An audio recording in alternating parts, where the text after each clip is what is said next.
Hello दोस्तों, BA fifth semester Jio 302 basics of remote sensing and GIS का जो आज पेपर था उसका आंसर की देख लेते हैं।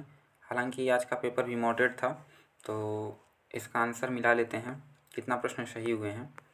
तो सबसे पहला प्रश्न है, निम्नलिखित में से कौन से रंगों का समूह प्राथमिक रंग कहलाता है। तो पहला ही प्रश्न था, लेकिन यहाँ पे जो प्राइमरी कलर होते हैं वो RGB होते हैं, यानी कि रेड, ग्रीन और ब्लू होते हैं, लेकिन इन चारों ऑप्शन में ये तीनों नहीं था। ठीक है, तो इस पे जो आपको, अब अगर आपने कोई भी ऑप्शन लगाया होगा तो आपको नंबर मिलेगा या फिर किसी को नंबर नहीं मिलेगा। ठीक है, अगला जो प्रश्न है वो है, रिमोट सेंसिंग सूचना की एक रिकॉर्डिंग है, यानी कि remote sensing is a recording of information. तो नॉन कॉन्टैक्ट मतलब रिमोट सेंसिंग क्या होता है, किसी भी ऑब्जेक्ट के बारे में इंफॉर्मेशन एक्वायर करना बिना उसके कॉन्टैक्ट में आए। तो नॉन कॉन्टैक्ट जो है, यानी कि बिना संपर्क, गैर संपर्क के जो है वो रिकॉर्डिंग है। अगला प्रश्न है, निम्नलिखित में से किस देश ने सबसे पहले एक ऑपरेशनल रिमोट सेंसिंग उपग्रह लॉन्च किया था। विच of the following countries first launched on operational remote sensing satellite. तो इसका जो राइट आंसर है वो है रशिया। रशिया ने जो है लॉन्च किया था। अगला जो प्रश्न है वो है, निम्नलिखित में से कौन सा एक प्रकार का हवाई फोटोग्राफ नहीं है। तो काला और सफ़ेद पैनक्रोमेटिक, इंफ्रारेड ब्लैक और कलर फोटोग्राफ, ये जो तीनों है वो तीनों है। ठीक है, यानी कि इसका जो राइट आंसर हो जाएगा वो सी हो जाएगा, नन ऑफ द अबव, इनमें से कोई नहीं। ठीक है, तो चौथे का जो आपका आंसर हो जाएगा वो हो जाएगा डी। अगला जो प्रश्न है, जीआईएस के जनक कौन है। Who is the father of GIS. तो जो रोजर एफ टैमिल्सन है वो जो है फादर ऑफ जीआईएस कहलाते हैं। ठीक है, रोजर एफ टैमिल्सन। अगला जो प्रश्न है, the GPS of India is known by which name. तो जो जिस तरह जीपीएस है यूएसए का जो जीपीएस है, उसी तरह भारत में कौन सा ऐसा वो है जो लोकेशन बताता है। ठीक है, कौन सा एप्लीकेशन, तो नाविक है। ठीक है, इसका राइट आंसर आपका नाविक हो जाएगा। तो भारत में जीपीएस को किस नाम से जाना जाता है, नाविक के नाम से। ठीक, अगला जो प्रश्न है वो है, भारत का स्थलाकृतिक मानचित्र कौन प्रकाशित करता है। Who publish the topographical map of India. तो इसका राइट आंसर आपका सर्वे ऑफ इंडिया हो जाएगा। सर्वे ऑफ इंडिया जो है वो टोपोग्राफिकल मैप जो है पब्लिश करता है। ठीक, अगला प्रश्न है, वेक्टर और रास्टर जीआईएस का संदर्भ है। तो इसका आंसर मुझे खुद कंफर्म नहीं है, तो आप इसका आंसर कमेंट बॉक्स में बता सकते हैं। ये क्वेश्चन था ऐसा। अगला प्रश्न है, भारतीय अंतरिक्ष अनुसंधान संगठन इसरो किस मंत्रालय के अंतर्गत आता है। ठीक है, Indian Space Research Organisation comes under which ministry. तो हालांकि ये आता है स्पेस ऑर्गेनाइजेशन के मिनिस्ट्री के अंतर्गत आता है, और इसके जो हेड होते हैं वो प्रधानमंत्री होते हैं। तो प्राइम मिनिस्ट्री ऑफिस कोई ऑफिस नहीं होता है। ठीक है, प्राइम मिनिस्ट्री यानी कि ये जो है कोई किसी प्रकार की मिनिस्ट्री नहीं होती है। अगर यहाँ पे केवल स्पेस स्पेस ऑर्गेनाइजेशन दिया रहता है इन चारों ऑप्शन में एक, तो वो राइट आंसर होता है। ठीक है, लेकिन यहाँ पे जो राइट आंसर आप मान सकते हैं वो बी को मान सकते हैं, ministry of science and technology. ठीक है, अगला जो प्रश्न है, the headquarter of national remote sensing agency NRSA is located in which city. तो इसका राइट आंसर आपका हैदराबाद हो जाएगा। राष्ट्रीय रिमोट सेंसिंग एजेंसी NRSA का मुख्यालय हैदराबाद में स्थित है। ठीक है, अगला जो प्रश्न है, choose the correct statements. Raster data has more compact data structure. अगला है, raster data has simple data model. Next है, vector data use cheap technology. और उसके बाद है, वेक्टर डेटा है चीप इन डेटा कलेक्शन। तो इसका जो राइट आंसर होगा वो होगा, raster data has simple data model. इसका राइट आंसर जो है बी हो जाएगा। ठीक, अगला जो प्रश्न है वो है, radar is an example of. तो रडार किसका एग्जाम्पल है, तो एक प्रकार का ये एक्टिव रिमोट सेंसिंग का एग्जाम्पल है। ठीक है, रडार जो है वो एक्टिव रिमोट सेंसिंग। एक्टिव क्या होता है, यानी कि खुद अपनी एनर्जी जो है वो इमिट करेगा, फिर उससे जो रिफ्लेक्ट होके आएगा एनर्जी उसको फिर से वो सेंस करेगा। ठीक है, यानी कि जो रडार होता है वो एक एक्टिव रिमोट सेंसिंग है।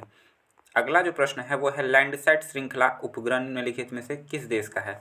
Landsat series satellite belong to which of the following country. तो किस कंट्री से बिलोंग करता है लैंडसेट सीरीज, ये यूएसए से। इसका राइट आंसर आपका डी हो जाएगा। अगला प्रश्न है, red, green and blue colour present in the visible spectrum are example. ये किसके एग्जाम्पल हैं, रेड, ग्रीन और ब्लू।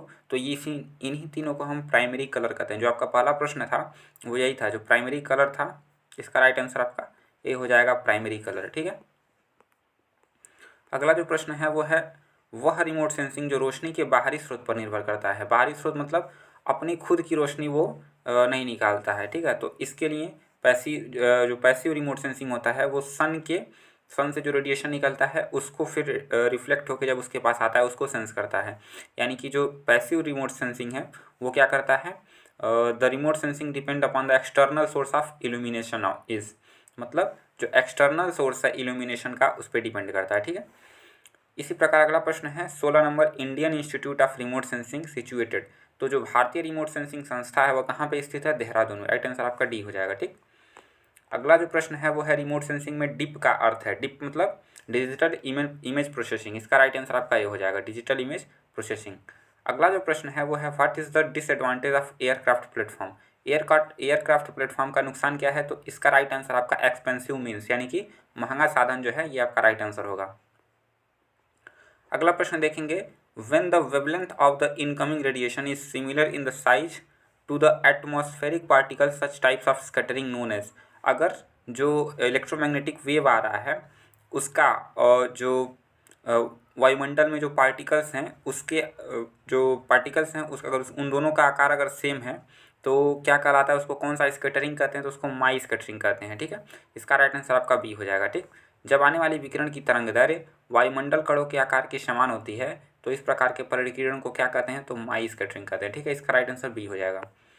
अगला प्रश्न है इन EMR the visible region band having a wavelength range.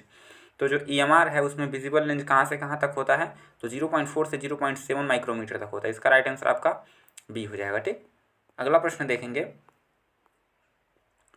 The smallest difference in radiant energy that can be detected by a sensor. दीप्तिमान ऊर्जा में सबसे छोटा अंतर जिसे सेंसर द्वारा पता लगाया जा सकता है वो क्या है, तो उसको रेडियोमेट्रिक रिजोल्यूशन कहते हैं। इसका राइट आंसर सी हो जाएगा। अगला प्रश्न है which of the following has the lowest frequency. इन चारों में से फ्रीक्वेंसी लोएस्ट फ्रीक्वेंसी किसकी है, तो मैं आपको यहाँ पे बता दूँ, जो सबसे पहले कौन सा होता है, सबसे पहला आपका जी होता है यानी कि गामा रेज होती है। ठीक है, उसके बाद आपका एक्स रेज होता है, फिर अल्ट्रावायलेट रेज, फिर विजिबल रेज, फिर इंफ्रारेड, फिर माइक्रोवेव और फिर रेडियो वेव।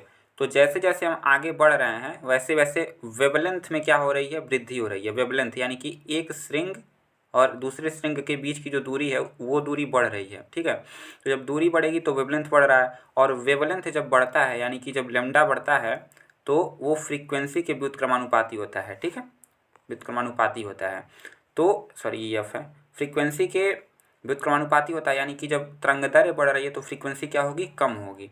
यानी कि जिसका अधिक तरंगदैर्घ्य है उसी की फ्रीक्वेंसी सबसे लोएस्ट होगी। तो अगर ऑप्शन में हम देखें infrared, visible raise, ultraviolet rays और गामा रेज, इसमें सबसे जो अंतिम में है वो कौन सा है, इंफ्रारेड। ये जो इंफ्रारेड है, एक इंफ्रारेड यहाँ पे है, उसके बाद विजिबल रेड है, उसके बाद अल्ट्रावायलेट और फिर गामा। इसमें सबसे लास्ट में कौन सा है, इंफ्रारेड है। तो इंफ्रारेड की तरंगदैर्घ्य सबसे अधिक है इसीलिए इसकी फ्रीक्वेंसी सबसे कम होगी। ठीक है, आई होप आपको समझ में आया होगा। तो इसका राइट आंसर जो है वो है इंफ्रारेड।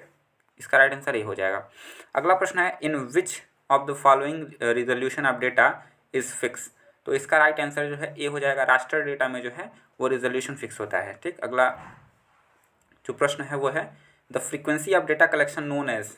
तो frequency of data collection known as, data संग्रह की जो आवृत्ति के रूप में जाना जाता है किसको, टेम्पोरल रिजोल्यूशन को। राइट आंसर आपका बी हो जाएगा। ठीक है, अगला प्रश्न है इन hyper spectral remote sensing the EM spectrum is. इसका राइट आंसर आपका कंटिन्यूअस हो जाएगा। हाइपर स्पेक्ट्रल रिमोट सेंसिंग में EM विद्युत चुंबकीय स्पेक्ट्रम है तो सतत। इसका राइट आंसर आपका ए हो जाएगा। अगला जो प्रश्न है who coined the term remote sensing. तो इसका right answer Evelyn L Pruitt एक भूगोलवेत्ता। ठीक है, यानी कि इसका राइट आंसर भी आपका ए हो जाएगा। कौन क्वाइन किए थे रिमोट सेंसिंग टर्म को, एवलिन एल प्रूइट ने। ठीक है, जो कि एक भूगोलवेत्ता थे। अगला प्रश्न है a passive sensor use as a source. तो पैसिव सेंसर क्या यूज करता है सेंसर के लिए, सेंस करने के लिए, तो sun as the source of energy. Source energy के रूप में जो है वो सन को सोर्स के रूप में यूज करता है। ठीक, अगला जो प्रश्न है repetitive observation of the same area at equal interval of time are useful to monitor the dynamic phenomena. समय के समान अंतराल पर एक ही क्षेत्र के दोहराव वाले अवलोकन गतिशील घटनाओं की निगरानी के लिए उपयोग होते हैं। तो इसका राइट आंसर जो है वो वेजिटेटिव कवर यानी कि वनस्पति आवरण। राइट आंसर आपका बी हो जाएगा। ठीक, 28 का बी। अगला जो प्रश्न है वो है किसी छवि के पिक्सल का आकार केवल हो सकता है। तो इसका राइट आंसर आपका सी हो जाएगा, वर्ग यानी कि square. The shape of pixel of an image can only be square. ठीक, अगला जो प्रश्न है जियो रिफरेंसिंग का उद्देश्य है। The purpose of Jio referencing is assigning geographic location information. ठीक है, इसका राइट आंसर जो है वो सी हो जाएगा। चलिए अगला देखते हैं। An image that shows finer details is said to be of. एक छवि जो बेहतर विवरण दिखाती है उसे कहा जाता है, तो उसको क्या कहा जाता है? फाइनर रिजोल्यूशन। तो इसका राइट आंसर जो है ए हो जाएगा, बेहतर विभेदन क्षमता, फाइनर रिजोल्यूशन। अगला जो प्रश्न है, in which purpose of remote sensing these fundamental parameters size, shape, tone, texture, site association, shadow and pattern are used. तो ये सारी चीज़ें कहाँ पे की जाती हैं? तो जब हम इमेज इंटरप्रिटेशन करते हैं उसमें की जाती है। रिमोट सेंसिंग की किस क्रिया में ये मूलभूत पैरामीटर हैं? ठीक है, तो इसका राइट आंसर ए हो जाएगा, छवि व्याख्या, इमेज इंटरप्रिटेशन। ठीक है, अगला प्रश्न है, एक 8 बिट छवि में पिक्सल मानों की कुल संख्या हो सकती है। An 8 bit image can have total number of pixel value. तो पिक्सल वैल्यू निकालने के लिए एक फॉर्मूला होता है 2 टू द पावर n। जितने बिट होते हैं n की जगह वो वैल्यू रख देंगे, यानी कि 2 टू द पावर 8। ठीक है, अब 2 to the power 8 is equal to 256 होगा। ठीक है, राइट आंसर आपका सी हो जाएगा। अगला प्रश्न है, फॉल्स कलर कंपोजिट FCC छवि में स्वस्थ वनस्पति दिखाई देती है। In false colour composite image healthy vegetation appears. तो इसका राइट आंसर आपका रेड हो जाएगा, लाल। अगला प्रश्न है, IFOV किसकी दृश्यता का कोणीय शंकु है? तो इसका राइट आंसर आपका सेंसर हो जाएगा। IFOV is angular cone of visibility of the sensor. ठीक है, इसका राइट आंसर आपका सी हो जाएगा, सॉरी डी हो जाएगा। अगला प्रश्न है, उपग्रह द्वारा सतह पर चित्रित क्षेत्र को क्या कहा जाता है? तो the area imaged on the surface by satellite is referred to. तो उसको स्वैत कहा जाता है, मतलब सैटेलाइट के द्वारा अगर कोई इमेज लिया जा रहा है तो वो किसी निश्चित क्षेत्र को ही कवर करेगा, तो वो जो क्षेत्र कवर करेगा उसी को हम स्वात कहते हैं। ठीक है, अगला प्रश्न है, the change in the reflectivity emissivity with time is called. समय के साथ परावर्तन उत्सर्जन में परिवर्तन को कहा जाता है। तो इसका राइट आंसर आपका टेम्पोरल वेरिएशन हो जाएगा, सी आपका राइट आंसर होगा। ठीक, अगला प्रश्न है 38 नंबर, पृथ्वी से भूस्थैतिक उपग्रह की ऊंचाई की दूरी लगभग होती है। The altitude distance of a Jio stationery satellite from the earth is about 36,000 kilometre. इसका राइट आंसर आपका सी हो जाएगा। अगला प्रश्न, the point on the ground vertically below the lens centre is called. Lens केंद्र के ठीक नीचे जमीन पर स्थित बिंदु को क्या कहते हैं? तो अगर एक एग्जांपल के रूप में मैं आपको समझाऊं तो आप ऐसे एक इमेज बनाएंगे, ऐसे आप इमेज बनाएंगे। ठीक, तो यहाँ से जो ये पॉइंट नीचे आता है, अगर ये आप यहाँ से आप एरियल फोटोग्राफी कर रहे हैं, ये आप अगर फोकस पॉइंट मान ले रहे हैं इसको, तो इससे जो परपेंडिकुलर जो अर्थ पे जो पॉइंट मिलता है इसको नादिर पॉइंट कहते हैं। ठीक है, क्या कहते हैं? नादिर पॉइंट कहते हैं। तो इसका राइट आंसर क्या हो जाएगा?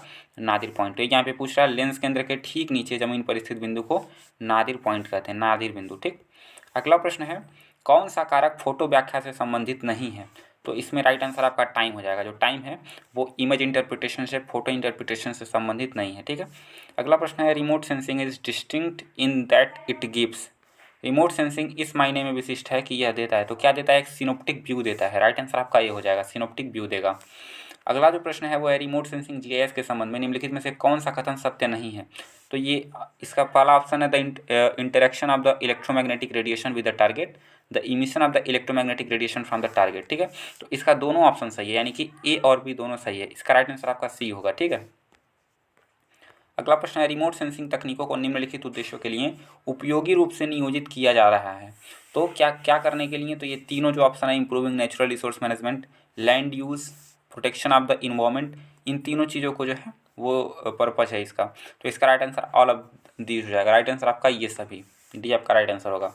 अगला प्रश्न है, GIS में बिंदु डेटा सुविधा का उपयोग दर्शाने के लिए किया जाता है। In GIS the point data features can be used to represent location. तो लोकेशन अगर हमको दिखाना होता है तो हम पॉइंट डेटा का यूज करते हैं। ठीक है, अगला प्रश्न है, the DN value of an image define. जो DN वैल्यू होती है वो क्या होती है? डिजिटल नंबर को कहते हैं। ठीक है, अगला प्रश्न है, रिमोट सेंसिंग के मामले में निम्नलिखित में से कौन सी तरंग का उपयोग नहीं किया जाता है? Which among the following wave is not employed in case of remote sensing. तो इसमें से जो गामा रेज होती हैं उसका यूज़ नहीं करते हैं। क्यों?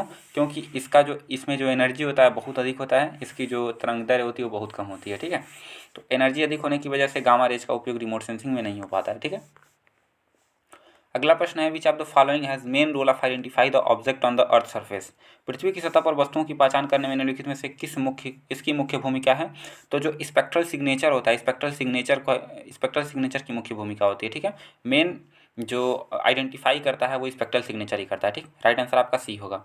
अगला प्रश्न है फुल फॉर्म ऑफ IFOV, तो इसका राइट आंसर ए हो जाएगा आपका इंस्टेंटेनियस फील्ड ऑफ व्यू। इसका राइट आंसर आपका ए हो जाएगा, जो फुल फॉर्म है IFOV का वो ए हो जाएगा। ठीक, अगला जो प्रश्न है 49 नंबर, निम्नलिखित में से कौन खाली स्थान से होकर यात्रा कर सकता है? तो विद्युत चुंबकीय तरंगे जो होती हैं, इलेक्ट्रोमैग्नेटिक वेव्स जो होती हैं, हालांकि जब सूर्य से आती हैं और अर्थ पे जब पड़ती हैं तो अर्थ का अपना एक क्या है, एटमॉस्फेयर है। ठीक है, ये मान लीजिए अगर अर्थ है तो इसके चारों तरफ अपना एक एटमॉस्फेयर है, सन यहाँ पे है, लेकिन इन सब के बीच तो निर्यात ही है ना। निर्यात मतलब इसमें कोई भी वो नहीं है, खाली स्थान एक तरह से कर सकते हैं इसको। तो जो सन से रेडियो क्या था, इलेक्ट्रोमैग्नेटिक वेव जो आ रही हैं वो तो क्या आ रही हैं, ये खाली स्थान में ही आ रही हैं, इसीलिए इसका राइट आंसर क्या होगा, सी होगा।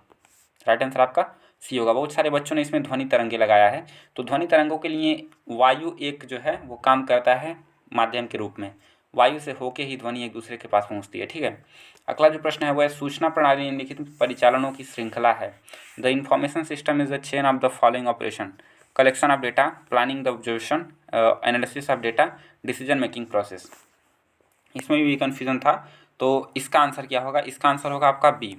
इसका आंसर क्या होगा, बी आपका राइट आंसर होगा। कैसे, पहले हम क्या करेंगे, प्लानिंग करेंगे ऑब्जर्वेशन के लिए कि कहाँ हम ऑब्जर्वेशन करें। ऑब्जर्वेशन करेंगे, उसके बाद वहाँ से हम क्या करेंगे, डाटा को कलेक्ट करेंगे, यानी कि 2 के बाद 1। उसके बाद डाटा जब कलेक्ट कर लेंगे उसके बाद हम डेटा को क्या करेंगे, एनालाइज करेंगे, सी तीसरा। उसके बाद चौथा जो है डिसीजन लेंगे हम उस डेटा के हिसाब से। जब हम एनालाइज कर लेंगे तो उस डेटा के हिसाब से उस वहाँ के लिए हम क्या लेंगे, डिसीजन लेंगे। तो इसीलिए 2, 1, 3 और 4 ऐसे आप सीक्वेंस बना सकते हैं। ठीक है, इसका राइट आंसर आपका बी हो जाएगा। तो ये जो है 50 क्वेश्चन थे, जिसमें से एक क्वेश्चन मुझे कंफर्म नहीं था, तो आप उसको कमेंट बॉक्स में बता सकते हैं। तो फिर मिलते हैं नेक्स्ट वीडियो में। अपने आंसर जितने भी आपके सही हैं कमेंट बॉक्स में बताइए, और वीडियो को ज़्यादा से ज़्यादा शेयर कीजिए। चैनल पर नए तो चैनल को सब्सक्राइब कर लीजिए। ठीक है, मिलते हैं अगले वीडियो में, धन्यवाद।